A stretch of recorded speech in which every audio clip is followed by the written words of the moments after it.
Hey, welcome back to the Pet Business Podcast. I'm your host, Nick. I'm the founder of Furry Land Mobile Grooming, which is franchised over 75 plus cities.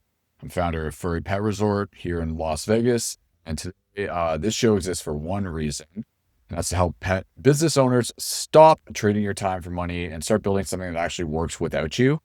So today I'm going to talk about recurring revenue. And I don't mean to be vague, a fluffy version or a concept that you've heard 100 times. I'm talking about specific and mechanical, repeatable steps that you can turn a customer that's paid you once into a customer that pays you every single month and automatically without you having to sell them again. So if you own like a grooming business or a boarding facility or a training operation or a daycare or any type of mobile service in the pet field, this is going to change the way that you think about every customer that you get and who walks through your door. Let's do it. Okay, so the fact is that the majority of pet businesses are built like a treadmill. So you just keep going and you keep walking, you keep walking, you keep walking. Whether you groom a dog and then you get paid. Customer leaves and then you have to get another customer and you groom that dog and then they get paid and then they leave and then you need another one. And every single month, you're starting from scratch and you don't even realize it because the appointments keep coming up until they don't, or up until they significantly slow down. And I will be honest with you, I have a business that does this. It's a business in the tourism industry where it is very, very challenging to get repeat customers because if they take a trip to Las Vegas, where I live, they buy my service and then they leave. And it's practically impossible to sell them again. It's not impossible, but it's super hard. And this is a trap. This is a transactional trap. And the pet industry is definitely drowning. And I'm telling you that you may feel like you're all good now because you're motivated and you're like, I can just go and I can just keep getting new clients. But I'm telling you, after years of that model, it sucks, freaking sucks. And you have to get out of that because it will catch up. When I built my pet businesses, I started them from scratch, knowing that I had to get this recurring revenue. And it was a really important factor that I made in my businesses. So like, let's look at the average grooming customer. They will visit 3 or 4 times a year. Okay. The average boarding customer may visit you 3 or 4 times a year. The average training customer buys a package, finishes it, then disappears. It's like education. Once you get your bachelor's degree, you're not going back to college unless you're going to the next level, right? So you've done all the hard work. You've acquired the customer. You've earned their trust. You've delivered them a great service. And then you let them walk out the door. Zero mechanisms to keep them paying. Think about what this actually costs you. So if you have, I'm going to break it down to simple numbers. Just they're not real numbers. They're round, so we can follow along pretty easily here. If you have 200 active grooming clients and they're each worth, say, $300 a year, that's $60,000 in annual revenue. Sounds okay. But if you have a recurring model, capturing them for, even if you get half of those clients, at $75 a month, that's $90,000 a year from the same 200 clients with zero additional marketing spend. And that's a $30,000 difference in revenue from a structural change, not a grind. And what is important is that when you're looking at your business, a business with recurring revenue is going to be worth 3 to 5 times as much as a business with, well, that is when you go to sell it. So I always like to look at businesses and what's their enterprise value. Are you going to run this business until you die? Most people don't. They are going to have an exit, whether it's a planned exit with a sale or it's an unplanned exit with a shutdown or go out of business or whatever the case is. So recurring revenue isn't just a cash flow strategy. It's an equity strategy. and it builds the actual value of your business. And this actually gets a valuation of your company significantly higher. And we call that the enterprise value. And if you're ever thinking about selling your business, then you have to have your enterprise value up and high. So I'll show you how we're going to build this. Sound good? Good. Okay. So there's 3 layers of recurring revenue model in the pet services business. And it's commonly referred to as a stack. Okay. So you don't need all 3 of these mechanisms immediately, but as you grow, you can add them and they'll compound and they'll layer on one another. So one is going to be your membership model. Now memberships can be tricky, but you really have to design this out. This is a foundation. Okay. So the membership is simply a monthly fee that's going to be for guaranteed access to your services at a preferred rate, and or priority scheduling. So in grooming, it looks like $89 a month or $129 a month, and your dog will get groomed every 4 weeks in a guaranteed slot. So they don't have any cancellation anxiety. There's no rebooking. You lock in the revenue. They lock in convenience. Everybody wins. It takes a little bit of accounting on the back end to get this done, depending on how you pay your groomers. But that's what we as business owners need to do, right? Like no one else is going to do this stuff. So you just got to sit down and you have to do it. And this isn't something that you just jot out in like 10 minutes. You really need to spend some time writing this stuff down, figuring out how you're going to do this. It does get complicated especially in the grooming model. A little bit easier on the boarding and daycare side of things, but that's the deal. So the psychology of this is critical. When someone has a membership, they've made a commitment decision. So they're no longer evaluating you as should I work with this person every time that they book? Because that actually happens whether or not they are a regular customer or not. The mental transaction that they have to have, it's gone. They're a subscriber now. They are not a shopper. And the difference is worth more than just the price. Plus, it'll get you frequency up. And when they would normally book maybe every 6 months, you can get them to book more often. And yeah, there is nuance that you have to use to set it up, but it's worth the effort. You can reach out to me if you are having trouble figuring that out. I can help you with that. So, but I've seen this play out in dozens of markets. The clients on recurring schedules have dramatically higher lifetime value and dramatically lower churn.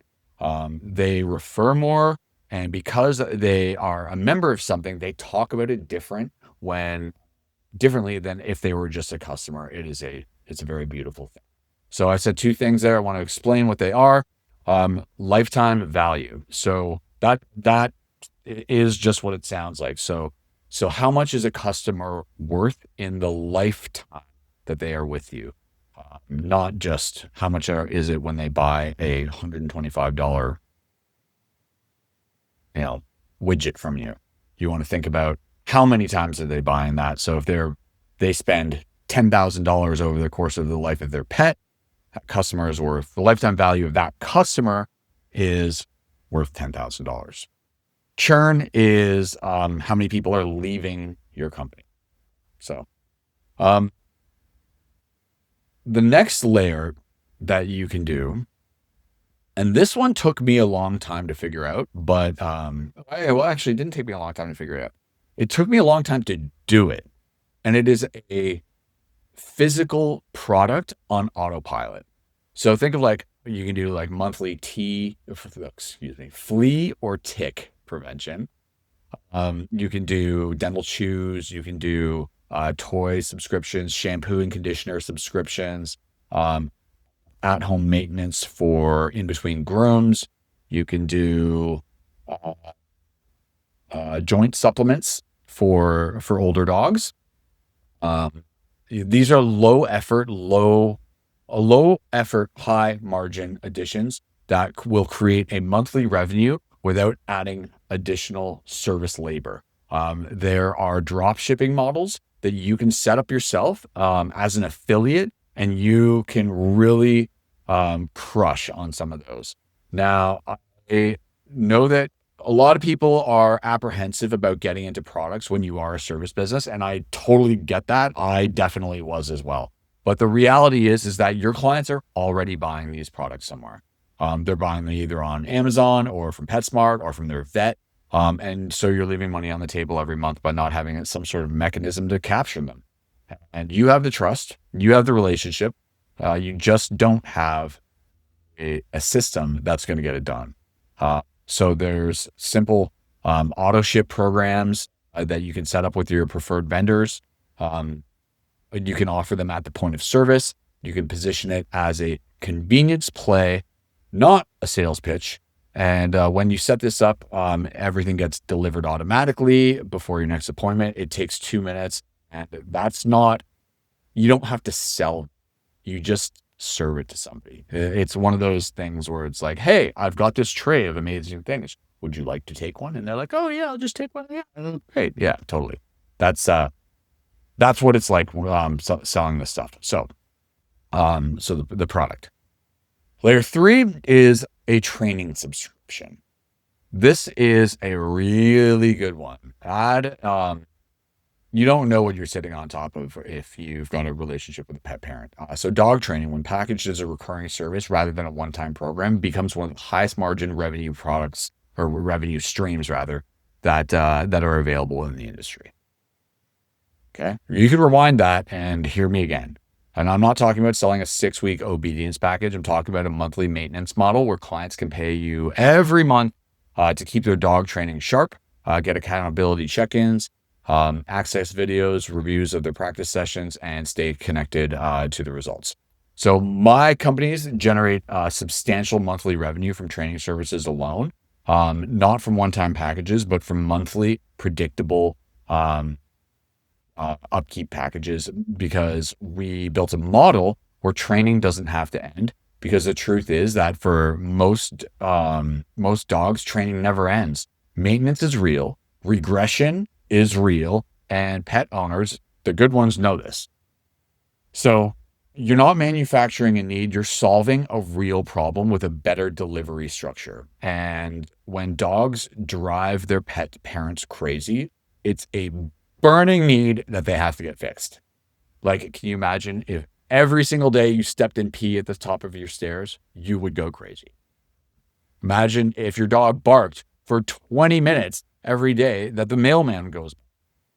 Like, you would pay somebody to fix that problem. And whatever the problem is, the pet parents need that fix. And believe me, it is a need. Okay, so let's talk about how you can actually convert a one-time client into a recurring one. So products don't sell themselves. This isn't something that you just build it and they will come. You actually do need to sell it. So sales, baby. I know you hate it, but you shouldn't. You need to learn how to love it, because it is going to turn your business around. There's a specific window of maximum conversion. It is immediately after their best moments that they have with you. So in like the grooming context, the moment is when they see their beautiful dog smelling just like a flower. They're like, oh, Fido, you're so cute. You're so cute. Dog looks incredible. Client gets emotional. They are very receptive at that time. That is your moment. Not tomorrow, not follow-up email 2 days later, right there.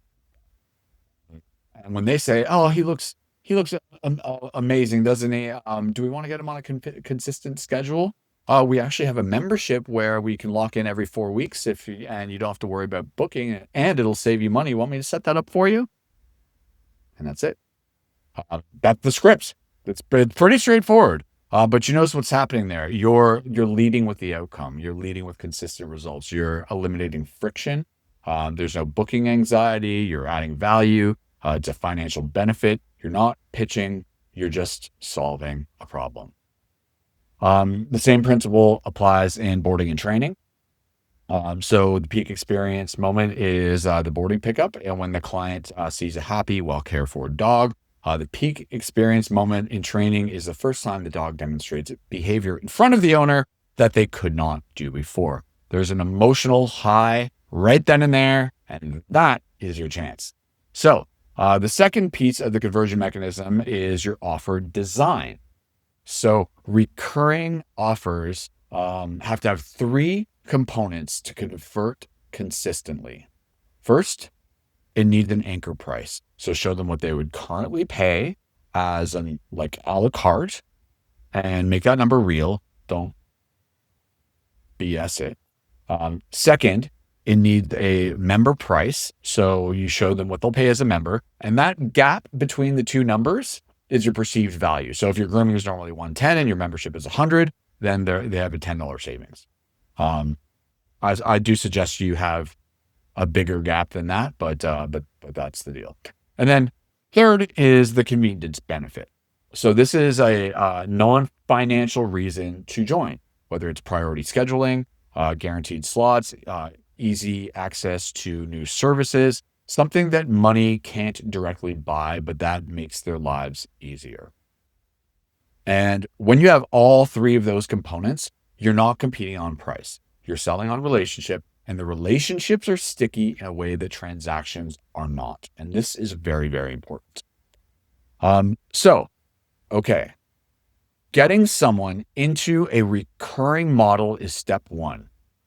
Keeping them is the actual business. The number one reason that recurring customers churn in the pet industry is not because of price, it's not because of competition, it's not because of invisible value. It is them forgetting that you exist, and they forget the pain that made them be there and sign up in the first place. They forget why they're paying you every month. And so when they see that bill, they're like, oh, cancel that. And it's your job to make the value of membership visible on a regular basis. This is called a value reinforcement, and it is a system. It is not a feeling. You have to systematize it. So in practice, every month recurring members should receive something that reminds them of you, and reminds them that you are in a different class, that they are in a different class than a regular customer. And that your business is in a different class, of course. Personalized updates on their pet, photos, notes, handwritten notes are really, really good. Phone call, just a phone call. Don't just automate it though. This is, I actually have a person who does this. It is their job to talk to our clients on a regular basis and just touch base so that they know that we are not robots and machines. Not to say you can't ever use AI for certain types of things, but this is one of those things where you probably shouldn't. You can send them a training video, you can send them a grooming guide, you can send them a health recommendation. It could be a priority reminder that their appointment is locked in and coming up. The content doesn't have to be a lot and it doesn't have to be elaborate, but it has to be consistent and it has to be personal. Because you are showing your clients that we see you and your dog as individuals and not transactions. And you have to actually mean it.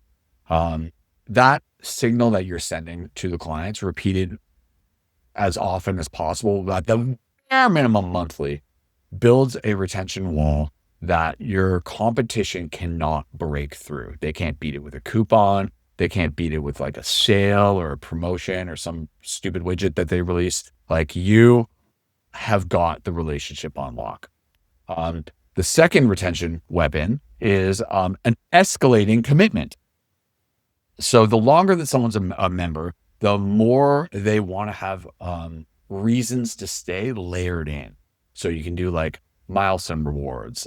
You've been a member for 6 months. Here's a complimentary add-on service. That's special because they've been there a little bit longer. At 12 months, you want to acknowledge their anniversary, make them feel like a VIP because they are.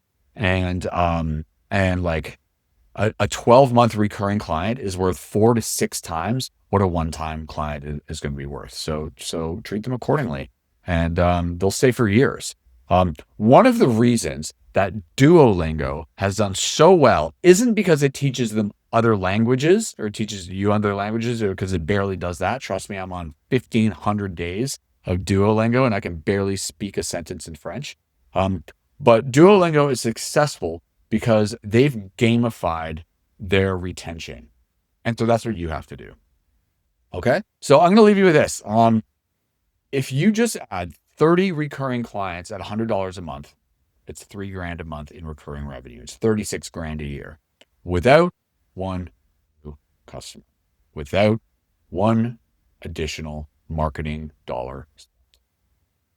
If you get 100 recurring clients at $100 a month, you have $120,000 in recurring revenue basis. In the pet service business, that means when you have a slow month, when bookings get light, when you lose like some of the one-time clients, you are still going to have $10,000 cash coming in before you've done a single thing at the start of the month. And hey, if someone's handed you 10 grand cash on the first of the month, are you going to balk at that? No, you won't. Because it's so helpful to have that, as you know. It's the difference between a business that survives and a business that thrives and scales. If you want to scale, or at the very least, you should want to thrive. So the mindset shift that you have to leave here today with is stop measuring success by appointments booked and start measuring it by the recurring revenue percentage that you have. What percentage of your total monthly revenue is guaranteed before the month even starts? And if that number is below 30%, you have a gap. And if it's below 10%, you have an emergency. So build the stack, train your team on the conversion window, design your offer, reinforce the value, and watch your business transform from a treadmill into a machine. And that's it. So I'm Nick. This is the Pet Business Podcast. If this episode gave you something real, just share it. Give me a thumbs up, subscribe, and just I can make more content like this and go deeper into implementing these systems and show you other cool stuff that you can do to make your business better. Okay. Thank you so much. And we'll see you later.